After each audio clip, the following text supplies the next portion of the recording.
You rebuilt your life once and now you're ready to build a future, right? But here's the danger.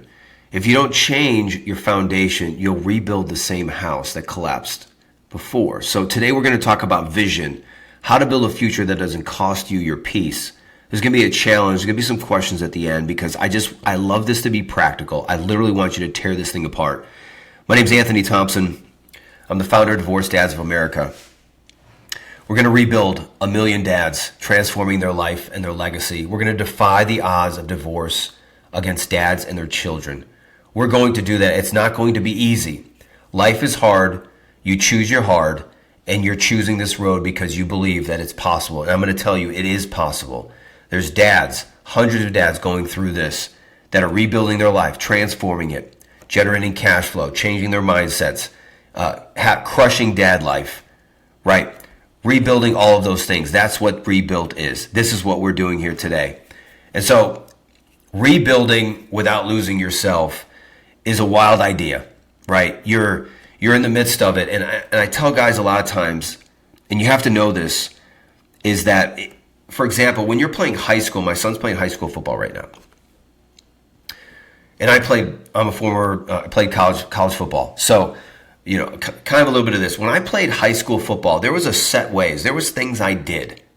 When I moved up to college, I quickly realized that what got me there in high school was not going to be what was getting me there in college. And that's another little saying that you hear a lot of times is what got you here won't get you there. You are the sum total of the decisions. So when we talk, it's really about extreme ownership. I had to take this and say, hey, my life blew up. And you know what? I have to own those decisions. I have to own the good decisions and I have to own the bad decisions because those decisions blew my life up. And if I'm going to rebuild, then I don't want to rebuild using those same decisions. And that's where we're at today.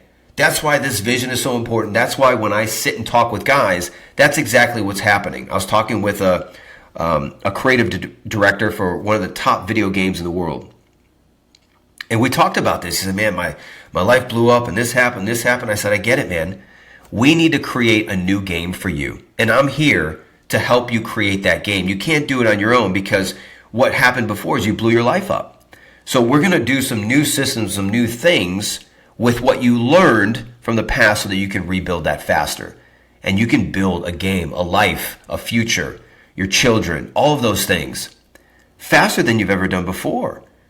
Because you've now learned from the losses. They're just lessons. And now we're going to move forward. So let me give you some neuroscience in this about what these new lessons are going to look like so you don't lose yourself. All right, we want to rebuild the genuine you, not fake it, real you, real forward progress. So the goal visualization, and I love this exercise, activates the same neural circuits as achievement. That's from the Harvard Mind Body Lab in 2020. If you ever watch the Blue Angel pilots, watch the video on YouTube. These guys, before they ever get in a plane, they are visualizing the entire systems and protocols. They're doing flight checks in a chair, eyes closed or eyes covered. They're doing it all from memory. They're visualizing it. They're seeing it happen before they ever get into the cockpit. That's part of the step of the future. Guys, you know what the past looks like. I say this to guys all the time. You know what the failures look like, and you know what the failures feel like because they are so freaking real. The losses, the mistakes, the words, the whatever that was, you know it. They're real. They're tangible. You could relive them in a moment. We need you getting into the future. We need you to see what is this. What are you doing in the future? What's your job? What's your business look like? What's your day-to-day look like? What do you want to be doing with your children? Where are you taking them on vacation? What does that look like? What does it feel like? Let's dance into the future. That's what I tell clients. Let's dance. And that becomes so real to you. And you dance and dance and dance that your brain literally begins to wire into the future rather than continue to be wired into the past. The second thing that's really helpful with goals in this, you say, oh, I don't know about my goals. I don't even know what I can believe. But just hear some of the data And then we're going to give you some things here at the end, some challenges, some questions to start digging and uprooting this stuff. Writing future goals increases motivation by 42%. Dominican University did this study. 42% just by writing down future goals. And let me say this because so many dads tell me this when I ask them what they want. They say, I want to be a better dad. Or they say, I want to have financial freedom. Guys, those aren't goals. We have a worksheet in the Ascent group, and I do super simple. I'm not trying to be some kind of super goal wizard, but I feel like SMART goals is a really easy way to just start doing it. SMART goals simply is a specific goal, measurable goal, achievable goal, relatable goal, time bound. All of those things are equating what dad life. I want to be a better dad. What is a better dad? Better dad is I'm spending this amount of time with my children. I'm getting home and doing this at night. We're playing games together. We have date nights together. We have this together. My phone is down. I'm more present. All of these things. There's a list of things. Those are specific goals. And when you do that, your motivation increases 42%, almost 50%. You just get a burst and a bump. Why? Because you're starting to see and dance into the future. Third thing, you have to replace belief, this belief that I have to prove my worth with I'm building from peace, not for approval. Many of you have these father wounds, whatever you want to call them, that you had to prove your worth to your dad. And so then you carry this idea into your life, and it's a limiting belief. It's an imposter syndrome. It's I'm not good enough. I'm not worthy. All of those kinds of things. You know what? It's just a bad belief. I call that BS. It's just a bad belief system. And you know what? That's fine. We're going to capture that thought and we're going to transform that thought into what it should be. I'm building from peace, not for approval. You're already approved. Let's just start there. You're already approved. So let's build from that. Let's build the future from that. You already have it. You already have everything you need. You're just going to start getting pulled into the future, dance into the future. King David in the scriptures, I'll give this quickly, give a verse and then we'll final out because it's getting longer than I wanted. King David couldn't build the temple until he stopped fighting old wars.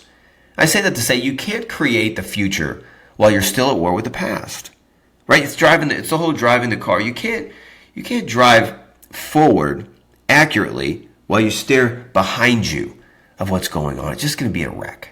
And you know that, and I know that. We want to build in alignment with where we're going. And I tell you guys more and more, you've got to get accountable to that. Every day, you got to get accountable. Am I doing it? Where am I off? I got brutally honest with yourself, okay? Because there's a few things you got to ask yourself.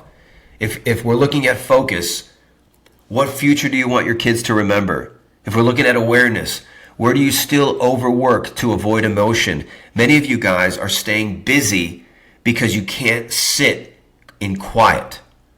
And what do? You go to the gym, 5 times a day, or you go run, or you do more work. Why? Because you can't sit and hear yourself think, or you can't think about the future. That's not a solution. You got to become aware of that so we can transform it into the future that you desire. Strategies, you got to schedule rest. You got to reevaluate these goals monthly. You got to get accountable to those goals. And the transformation is this. You build with margin and meaning, not fear and proving. This isn't about beating your ex. It's about becoming who you are. It's already inside you. The picture is what you can see. I'm confirming that with you. Get out there and do that. Get out there and start the business. Get accountable. Start making phone calls. Start writing out a business plan. Start doing the business plan. Start getting dates with your children, right? Start putting your phone down and becoming more present. Just start doing the things you need to do. Lastly, challenge and reflection here. I'll leave the challenge out. I'm just going to give you the questions for now. Here's the questions that you really are going to drive this thing home. It's going to set you apart. What part of your old self keeps trying to lead the new future? Which part keeps coming up that you're noticing?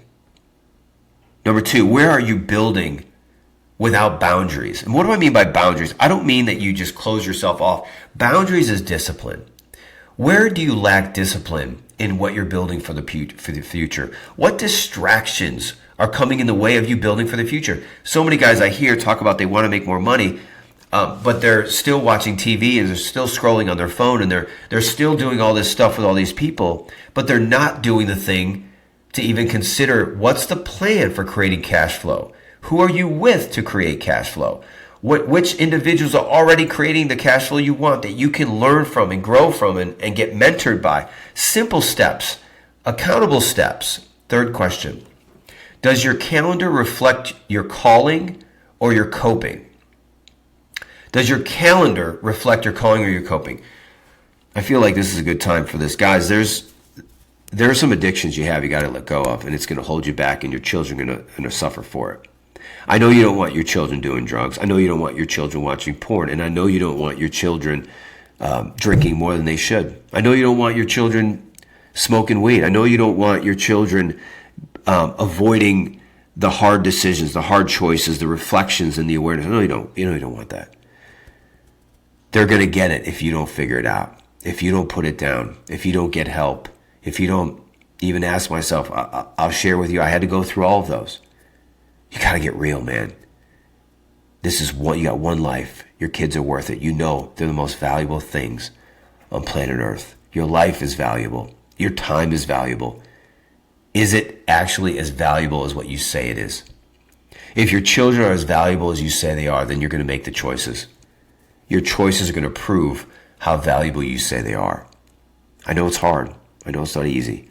It's a real conversation. It's a real question. And when you answer it, let me know. In the Ascent group, there's frameworks and systems for some of this stuff. Get them, do them. Those of you looking to apply one-on-one, you're serious, you want to get something, let me know. I'll see if there's an availability, see if we can work together. Send me a message. On Instagram, Divorced Dads of America. Get in there, share it, help. Let me know what helps. Every day I'm dropping something in there that are full coaching clinics. I want to see 1 million divorced dads transformed, rebuilding their life and legacy. That's what I want to see. I want to defy the odds. I want to change a nation. And I believe that there's other guys out there that we're going to rise up and we're going to do the same. I believe that there's going to be chapters created across the country to help dads, one-on-one groups. That's what we're going for. So I love you guys. I'm rooting for you. I'm praying with you. I'll see you on the next one. God bless you.